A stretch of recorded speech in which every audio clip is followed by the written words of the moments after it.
All right, welcome back. Tonight, I'll be talking about the twin bond. The purpose I'm doing that for is just to give some insight into the pain that I have from his loss or from him passing, and just kind of insight into the details of my pain. Because, like I said, I think it's really important for us to all self-reflect and identify what we've lost, not just necessarily the definition, whether it be a sibling or a family member or a close friend or what have you, but just that the intimate details that make up that relationship. And so I just kind of want to give some insight into what it was for me to be a twin. And that was the thing that was just really cool about being a twin, is that our communication was effortless. It was perfect. Neither of us ever were confused or misunderstood each other when we communicated. It was almost like an external version of ourselves. That's another thing about being a twin. It's like another version of yourself, who, like, for example, he was much more the take action and so forth, and I was much more analytical and put a lot of time into my thought. But as far as our communication goes, there was never once where either of us misunderstood each other. In fact, the only time where we weren't as super close as we'd been for so many years, I think was when we were freshmen and sophomores in high school. It was kind of just, that first point where you start kind of getting more serious about relationships and what have you. And so, I think when you're younger, you're developing kind of a put your best foot forward. And so I think there's a little sense of saying what girls want to hear or whatever from our situation. So my twin brother and I, that was kind of the only time where we weren't super, super close. We were still very close, but just kind of, we didn't really like the whole, because we could read each other very well. And so we knew when we were blowing smoke, so to speak, when we were kind of just saying what we thought people wanted to hear. And my twin brother and I, we weren't like that. And so that did create a little bit of a gap for just a little bit, but by our junior year, we were back on track with being just the best of friends. And so, so that was the most difficult thing about it, was that, as close and as great as our communication was, that was one thing that I actually didn't find out until after he was killed. Was I was reading through his journal he had when he was overseas in Iraq, and I actually read that he thought of me as his best friend. And I always knew that he was my best friend, but I never, say us being guys, we never really talked about our feelings as far as being vulnerable. That was one of the things that was very difficult. Was my twin brother actually told me for the first time in my life, in our lives, that he loved me when he was in Iraq, and it just made me really sad, because I knew that much more about what I missed out. I didn't get to have any years after that where we started being more vulnerable, and that's just one of the difficult things. But as a twin, we were how I put it was, the loss of my twin. I'm not saying that loss is any greater than any other loss, but I would certainly say that it wasn't any less than any other loss. Just how close we were, and just that bond that we had together. Like I was talking about with the episode on his death, I actually knew he had been killed before I was told. And it was because of that twin connection. Because I even remember, even before we could speak, I remember communicating with my brother as far as, I just remember him and I being very curious. And that was one of the really cool things about being a twin, was we discovered all of life together. We discovered how to walk and talk and just everything. We discovered the existence of life, but we got to do it together. And so that was just a really, really awesome experience and awesome connection. But I found that because I had such a great connection with my twin, that I never really put a lot of effort into creating any type of deep connection with anybody else, because I had such a perfect relationship with him. And so when he was killed, it was just very, very difficult, because I was at the most painful point in my life, and I had no one to talk to. And so I didn't know how to be vulnerable and talk to people about my twin. And the tough thing too was the fact that, I was the only twinless twin that I knew. And so I knew I couldn't go to somebody else for comfort and for guidance for what I was going through, because I knew nobody else I knew had gone through what I was going through. And so that's actually one of the things that kind of motivated me to start this channel, was the fact that, like I said, I'm not claiming to have the most painful event ever, but it certainly is not any less painful than anybody else's loss. And a big part of that was just how close we were. I remember I think we were seniors in high school, and my twin brother took, it was a little more than an hour to walk me through this movie he had watched that was an hour and 45 minutes long. And just the really awesome thing about being a twin is when we communicated, we could see what the other one was talking about. I can visually describe scenes in that video that I've never seen before.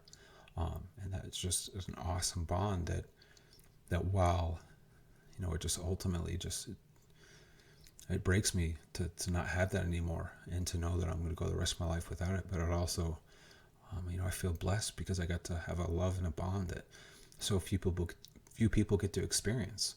And so, I guess, that's the truth about great loss, is that you only can have great loss when you have something great to lose.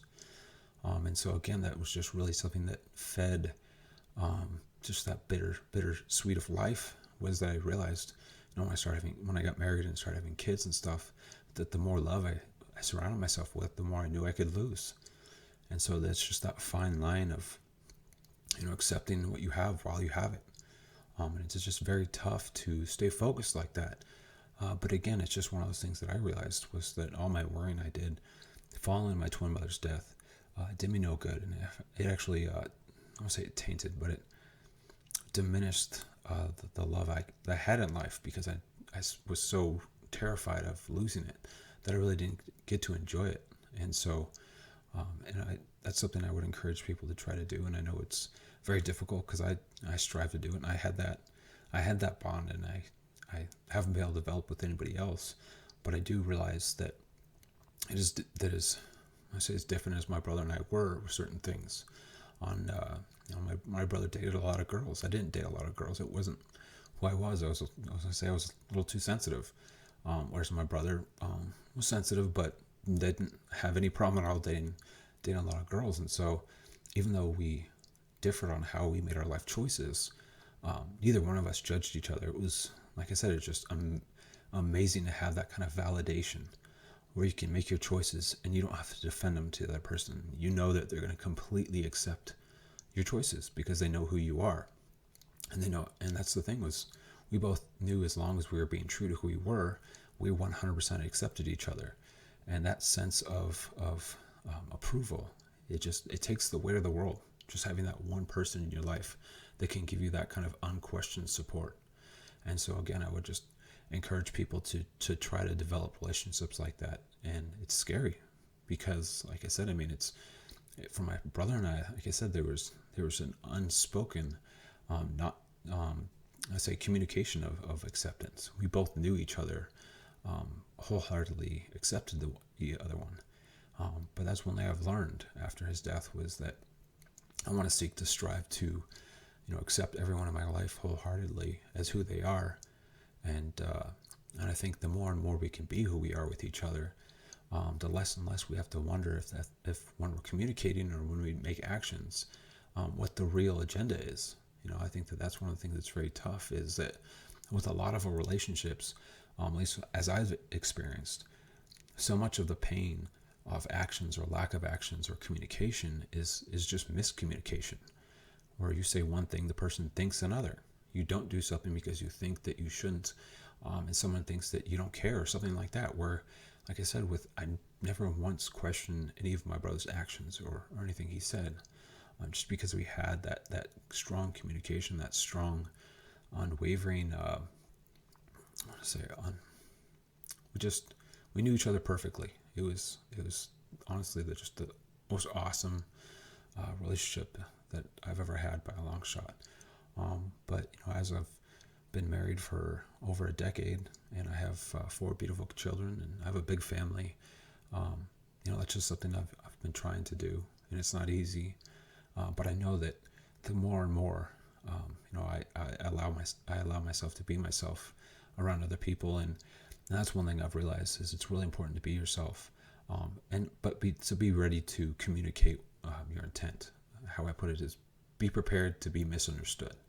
And I think as long as you aren't doing it cynically, just objectively, honestly, you just realize that, that somebody might be, if you're being uber nice, somebody might think that you're having an ulterior motive, but you might just be a really nice person. And so that's one thing I've learned, as there are times where I've had to communicate that, so that I say my spouse or a friend or whoever, somebody I'm meeting, realizes that's just who I am. It's not that I'm being nice because I'm such a great person. It's just it makes me happy to make other people happy. But it's just really important not to be afraid of being who you are, because if you can't be who you are, when you try again, it's just there's this constant, is this really who you are? So again, for myself, I constantly try to be who I am, and be true to that, because I'm happiest when I can be who I am, and I don't have to worry about people not accepting me as who I am. That's one of the things I've realized is the closer I am behaving to who I really am, I don't have to be afraid of somebody finding out something different that contradicts that.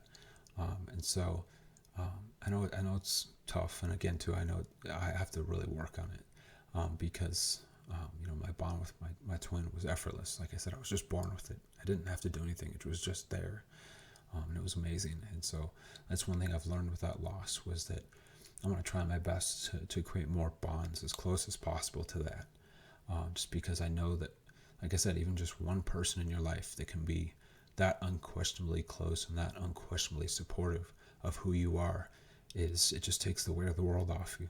And life is so much easier with that kind of acceptance, because in good times and in bad, just having one person that will always support you, and accept you, it's the best. I think that's why a lot of people strive to be financially successful, or strive to be one, just whatever form they might think success is. They're constantly trying to seek approval. And like I said, the best way to get genuine approval is be genuine to who you are, because when someone's supporting who you really are, then you how I put it is, if you're being fake in a certain part of or maybe phoning it in because you think people want you to be that way, well, then you have to constantly put on an act, and it's only going to last so long. Because if it's an act, then you have to constantly be thinking, how am I supposed to act this way? You don't just naturally do it.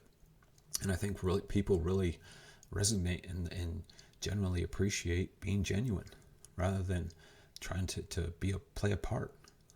And so, yeah, that was, like I said, that's just the details of who I lost. And again, there's just so many more experiences my twin brother and I had, that really made up the pain of him being killed in action.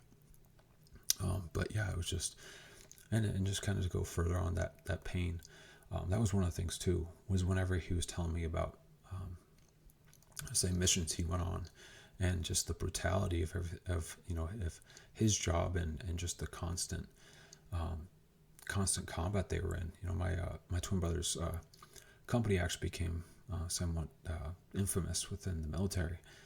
They actually had an ENA special on it, because my twin brother's company actually saw the highest percentage of casualties than any other company deployed. And yeah, that was the cool thing about being a twin, was when my twin brother was telling me about the action, I felt like I was there, but at the same sense, that that's one of the things that ended up giving me peace, was realizing that he didn't have to have those images of the hell that he had to go through, and losing so many of his buddies. And it was just more, like I said, that I have to carry the burden of losing him, and I would much rather have to carry that than have my twin brother carry the nightmares that he had to live through. But yes, so I hope everyone can, again, self-reflect if you've lost a loved one or know somebody who's lost a loved one, and just really think about the intricate details of your relationships and what you've lost, so that you know what you need to address. What law, you can't heal something unless you've identified that it's been hurt. And so, it's really important for you to identify the relationship we've had with loved ones, so that we're aware how it will affect us in our day-to-day lives, and we know a little more about what we need to heal, what type of effects that loss is going to have. But as always, good luck and good night.